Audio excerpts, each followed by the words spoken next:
All right, boys. Today we're gonna be reviewing Xbox controllers, original Xbox controllers. I have 6 of them. I have the Duke. I have a Logitech wireless, GameStop controller, Nyko Airflow, Gamester FPS, and Mad Catz, which I have an in-depth video on it already. So if you want to check it out, I'm gonna leave a link in the description below. So basically, the way I'm gonna do this is I'm gonna be playing with every single controller.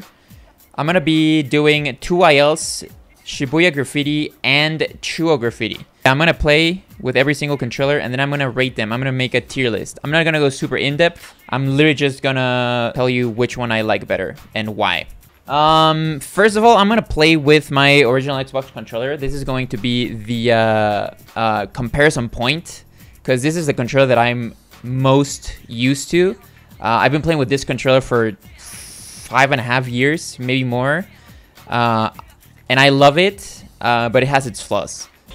Okay, so the original S-Type, guys. The original S-Type is a controller that I personally really love.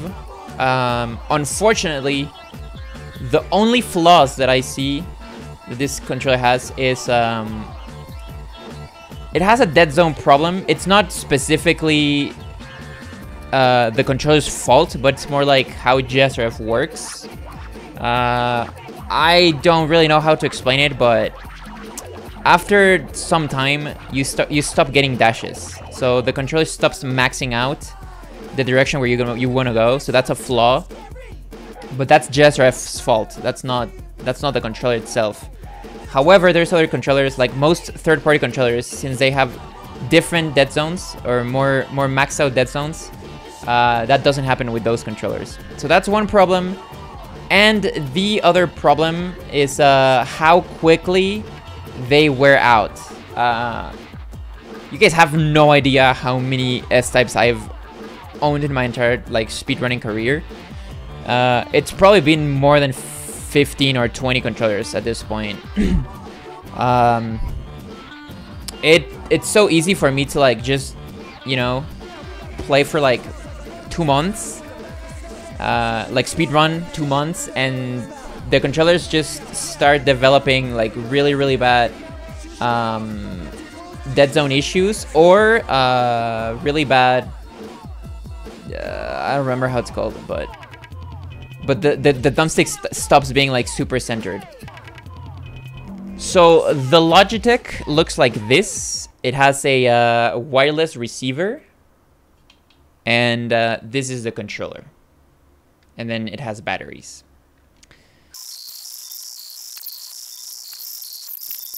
So Logitech, okay, so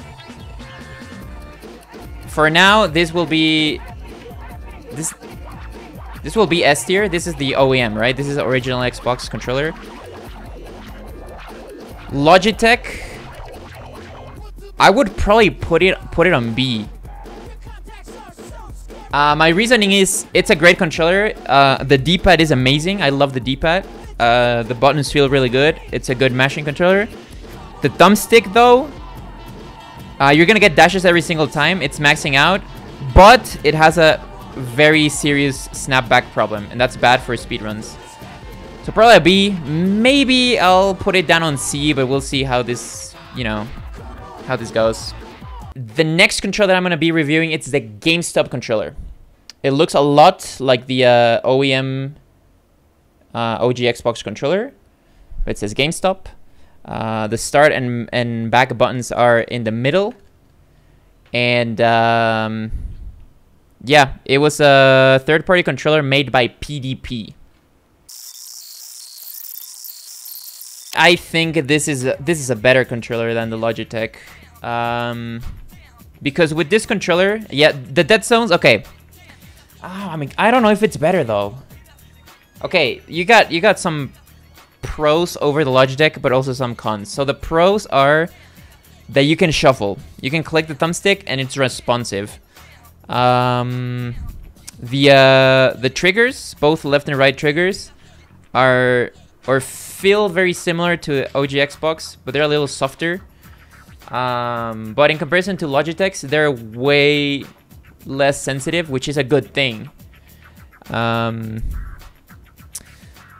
only thing that I don't like this about this controller is the dead zone, the square dead zones, which sometimes, you know, give you a very inaccurate like quick turn. I think the impact that triggering or inputting the left and right triggers is way worse than not getting a completely accurate quick turn. So I think this is slightly better than the Logitech wireless. All right, the next controller, guys, is the Gamester FPS for the OG Xbox. It looks like this. This controller was designed to be a first-person shooter controller. It has a screen where you can actually you can program the buttons. You can program these 4 buttons and the ones on the back, these 2 like triggers. You can program them to basically whatever button you want. Let's try it out for GSRF. All right, guys. So Gamester, it was a nightmare. I'm not gonna lie, it was a nightmare.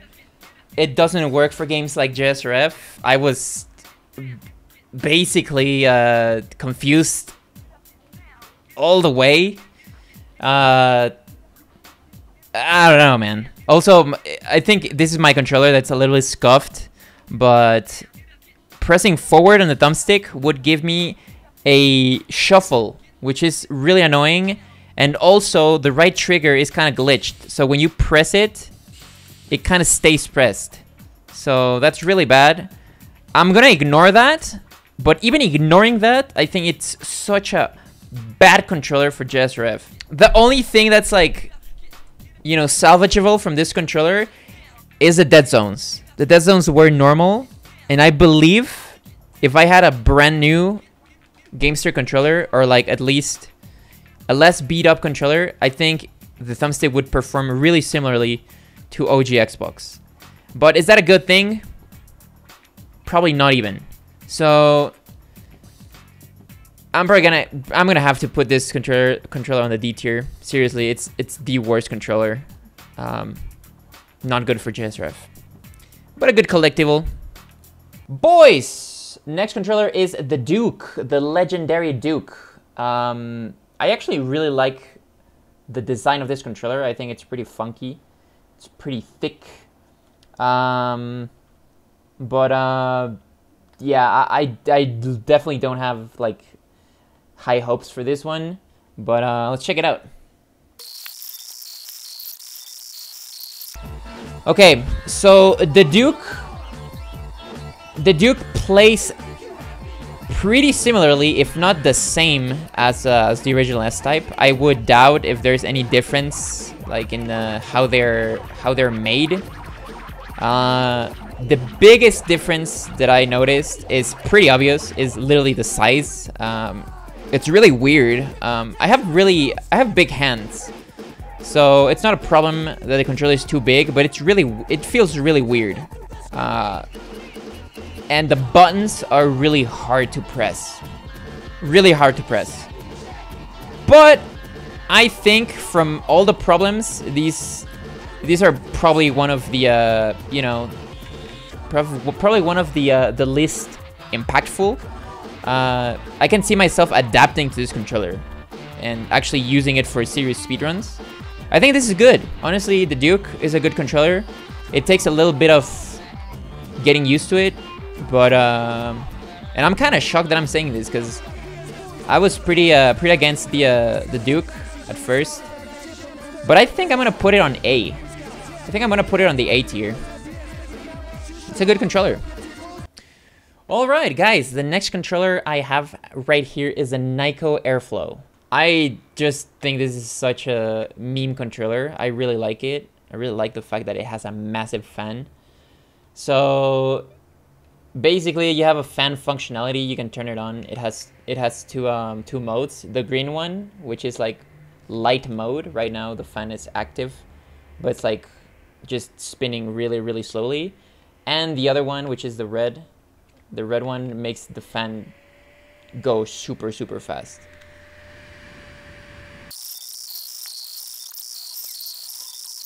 Guys, it kind of breaks my heart, but I was expecting better than this. I'm gonna give it the benefit of the doubt for this controller. My A button was so hard to press. I'm not sure if I have a faulty controller. I'm gonna assume I don't have a faulty controller, and my ranking is gonna be based on that. So here's a couple notes. The triggers feel really good. They feel better than, for example, the GameStop controller, which is something like really good. I do not like the start and back placement for this controller. It's in the middle, just as the GameStop. The fan is... I love the meme. I love the meme that it has a massive fan in the back. I love that. The thumbstick doesn't seem really that bad. It actually seems kind of close to original hardware. But the fact that my A button is so hard to press and it was so hard to play with this, it's taking so many points out of this controller that unfortunately I'm probably gonna have to place this on the C tier. If it doesn't have really hard buttons, this could probably even be an A tier controller. Alright boys, next up we have probably the hypest thing that we have in the menu today. This thing, it's called OGX 360. There's a bunch of people out there that make these. Mine is from Chimeric Systems. I will actually leave a link in the description below. It comes with well, with the converter and 4 controller ports. I don't know why it's 4, but you definitely don't need all the 4. And the output, which is USB to whatever controller you want to connect. Well, actually not whatever, but a lot of controllers work. But the controller that I'm reviewing today is an Xbox One controller. So yes, you can play JSRF on your original Xbox with an Xbox One controller thanks to this bad boy. Let's try it out. Is it good? Let's see. Alright boys, as we all predicted it, OGX 360 is actually the future. I honestly can't believe it. I can't believe the fact that something like this exists. You can play JSRF on your original Xbox with an Xbox One controller. See, this is the best of both worlds because this controller is very durable. I've had this controller for like, what, like a year and a half, maybe more. And it still feels like brand new. It's also very comfortable to grab. It's similar to the S-Type, but not quite it. Some may say even more comfortable. The thumbstick is very close to the OG Xbox One, but it doesn't fail as much as an OG controller. Actually, it doesn't fail. Like, I don't think I've ever had a failed dash with this controller. The buttons are really comfortable. You can mash really good with it. The D-pad is great. There's nothing bad that I can say about this controller. So definitely OGX 360 if you guys can afford it, and if you guys can get one of these bad boys. In my opinion, it's super worth to get. The only problem is that they're kind of rare to find these days. If they release new batches, they probably sell out the day that they just release them. So kind of hard to get, but super worth it. This is definitely the best way to play JSRF these days without spending money every 2 months or so. Guys, the last controller I'm going to review is one that I already made a video for it. It's the Mad Catz controller. This one's a special edition of the NBA Cavaliers. So let's go ahead and take a look at it. All right, let's do that again. Okay, guys. So the Mad Catz controller, I actually thought that was really, really good. The only thing that I don't like about this controller is the fact that the buttons are kind of hard to press, but not as bad as the Duke. Other than the hard buttons, I think this is a very solid controller. Oh yeah, the D-pad. I remember this D-pad being a little too hard to for the buttons to input, and also the start and select buttons are like below the conch, so that makes it hard to press. Other than that, pretty good controller. It feels really good on the hands. So I'm gonna put this on the A tier. Probably better than the Duke in my opinion. So yeah, what do you think, guys? Let me know in the comments if you ever owned one of these controllers, if you like the tier list, and also if you guys are not subscribed or you don't have the notifications active, please be a homie, help me out, and click on that. Alright guys, see you next time. Peace out.